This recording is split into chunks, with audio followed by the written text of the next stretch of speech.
"You can't come in. It's rest time," said the nurse at Brompton Hospital the next morning. "Visiting hours start at 2. I looked at my watch. 4 hours to go. It had taken a fair bit of daring to get here, when I should have been in class at St Kilda's doing a spelling test. Dad had wished me luck for it as he was leaving for work. I wasn't looking forward to lying to him later when he'd ask me how it went. "I have to speak to Mr Ezra Wilkinson," I said again. "He's my granddad." The nurse folded her arms. "He didn't teach you any manners, did he?" People from round our way weren't full of airs and graces, it was true, but I could see I was going to have to try harder. "Please, it's very urgent." "So urgent it can't wait till this afternoon?" she asked. To be truthful, I didn't want to come back here again. The hospital smelled horrible, of carbolic mixed with old vegetables. It made me feel ill, which was odd for a place meant to make people better. "Please," I begged, "I'll be quick." Over her shoulders I glimpsed rows of snowy white beds.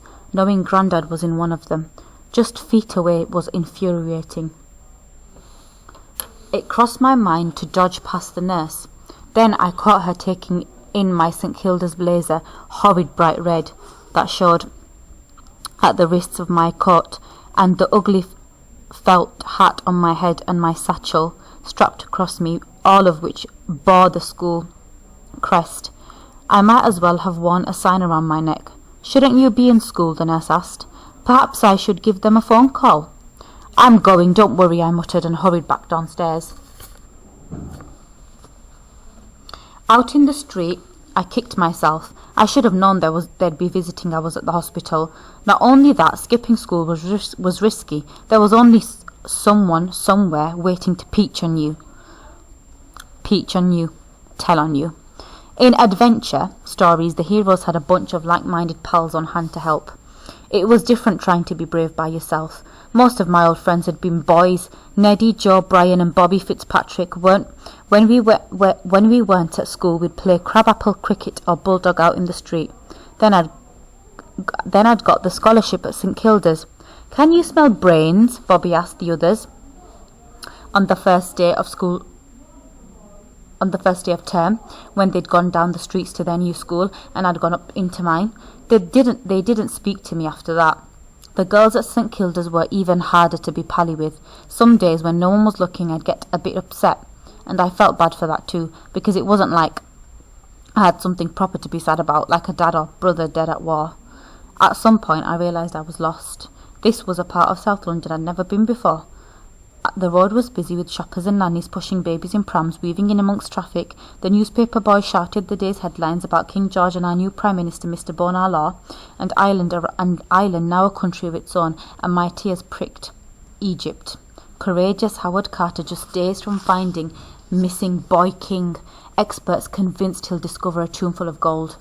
I hugged the satchel tight against my hip. Inside it, in a box, was another piece of gold, a jar so unsettling that last night I'd had to hide it. Even in broad daylight, I'd not completely shaken off that feeling of dread. It didn't help that I knew next to nothing about this extraordinary find. Enough misery-mongering. It was hours till visiting hours started, and I was on the wrong side of London to go to school. With time to kill, I decided to do some digging on my own.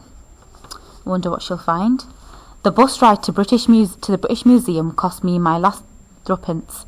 On arrival, I went straight upstairs. The Egyptian exhibits weren't in one big room, but a series of little ones that ran into each other. To my mind, it was the best bit of the whole museum. I loved the old dark wood cabinets and the way the floor dipped and creaked when you walked. The blinds always looked down at the windows, made a sort of all-day twilight. There were vases, statues called shabtis for guarding dead bodies, swords, beads, even mummified pets. Everywhere you looked, something fascinating glinted back at you. Like in Grandad's shop, only older and more beautiful. The Egyptian rooms were usually very quiet, so I'd not expected to find anyone else up there, let alone 2 children sitting cross-legged on the floor of the very first room. It pulled me up short. "Oh!" The girl who was drawing glanced up from her notepad. Sat beside her was a boy, also drawing, who carried on doing so until she nudged him. "Hey!" he yelped, as his pencil jerked across the paper. "I thought you said no one came here," the girl complained. I was thinking the same, embarrassed and a bit annoyed. It was then I noticed the girl's pinafore, red like mine, with the yellow school badge on the bib. She wasn't hiding hers under a coat either, but wearing it for all to see. "You at St Kilda's then?" I asked. It came out a bit abruptly, though I hadn't meant it to. My run-in with the nurse had left me still feeling a bit spiky. The girl tugged at her dress. "I'd hardly wear this out of choice. And as for that poisonous school hat..." She then saw mine still rammed on my head.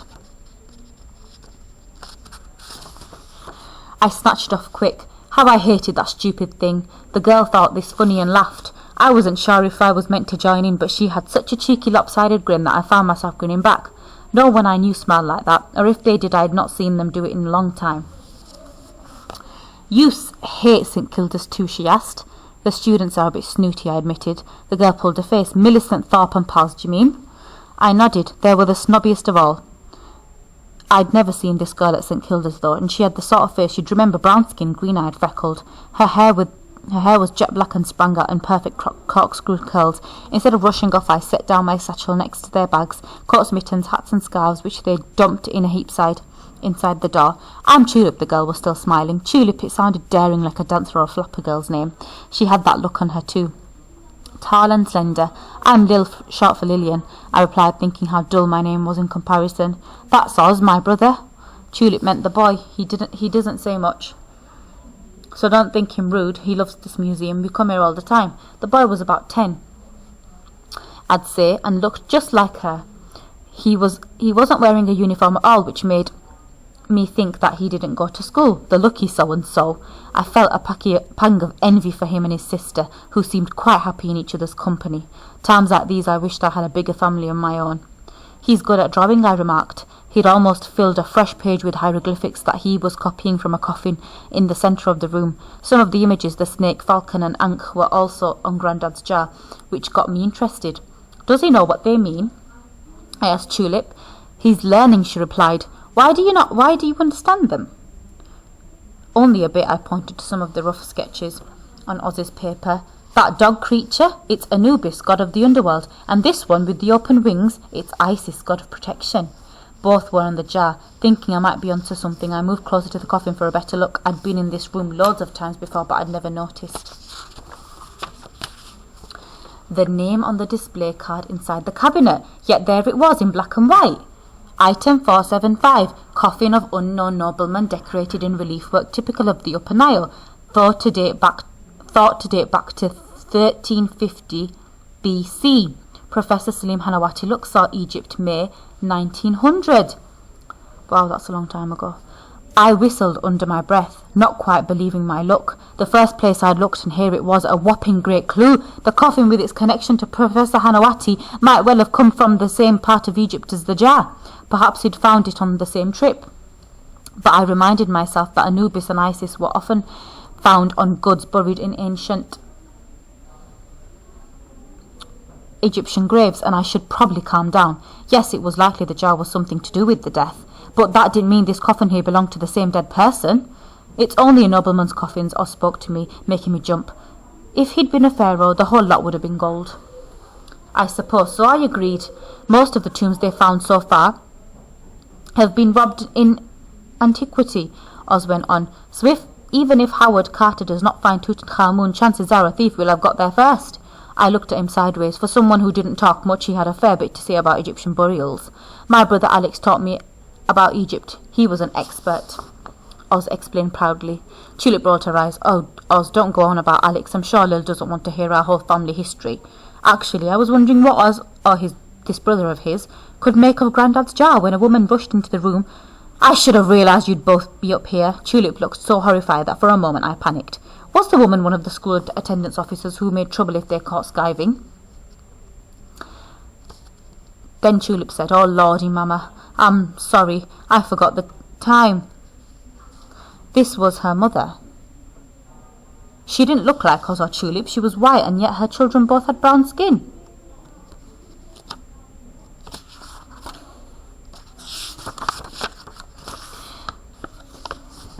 Her clothes were the sort my mother wouldn't been seen dead in: an orange dress, purple stockings, and the brightest red lipstick.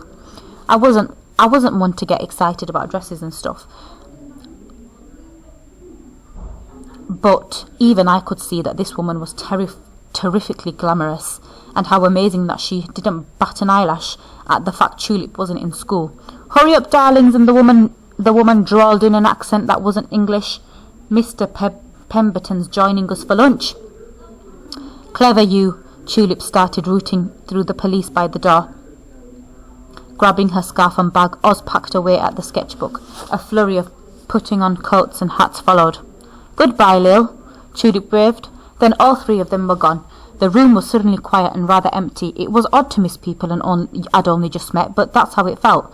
It was still early, but my watch just past midday, but with no more money for a bus fare, I decided to start the long walk to Brompton Hospital. I went to pick up my satchel from where I'd left it by the door, but it wasn't there. Someone must have moved it.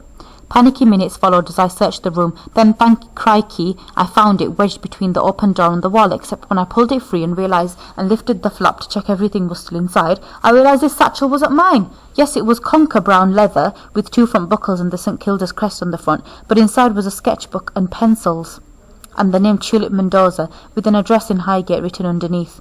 The daft girl had taken the wrong bag, with the jar still inside. By the time I'd raced outside, the Mendozas had well and truly gone. I couldn't believe I'd been so careless. There was nothing I could do about it, though, apart from not to tell Grandad I lost it. At least I knew where Tulip lived, and I had to admit I rather liked having an excuse to see her and her brother again.